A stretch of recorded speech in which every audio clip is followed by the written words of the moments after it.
Akito's new beginning. Akito stood at the train station, a single ticket clutched in his hand and a world of possibilities stretching out on the tracks before him.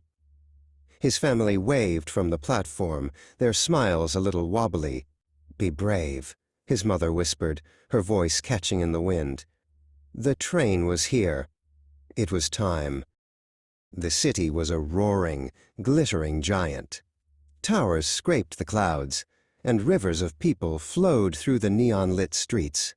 Akito's small apartment felt like a tiny, quiet island in the middle of a vast ocean. For the first time, the silence was louder than the noise outside. The first week was a blur of burnt toast, mismatched socks, and a laundry experiment that turned all his white shirts a strange shade of pink. "Being an adult is sticky," he mumbled, staring at a pot of rice that had boiled over onto the stove. At the academy's orientation, he felt lost in the crowd. Everyone seemed to know someone. He was about to retreat to a quiet corner when a cheerful voice called out, "Hey, you look as lost as I was last year." "I'm Haruki." Haruki laughed when Akito told him about his disastrous week. "My first attempt at cooking set off the fire alarm," he admitted with a grin. "The secret isn't to be perfect. It's to just keep trying, and maybe have the number for takeout handy."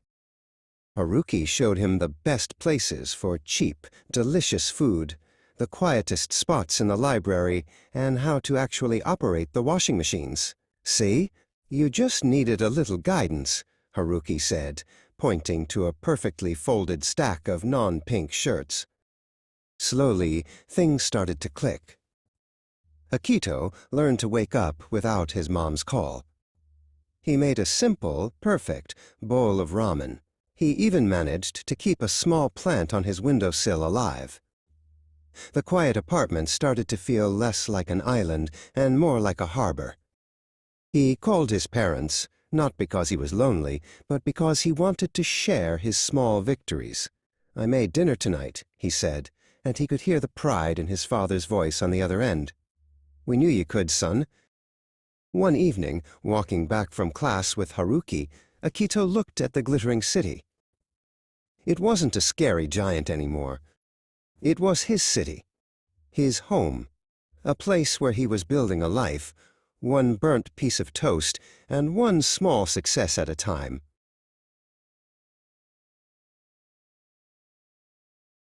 The road ahead was still long, full of exams, new challenges, and probably a few more laundry mistakes.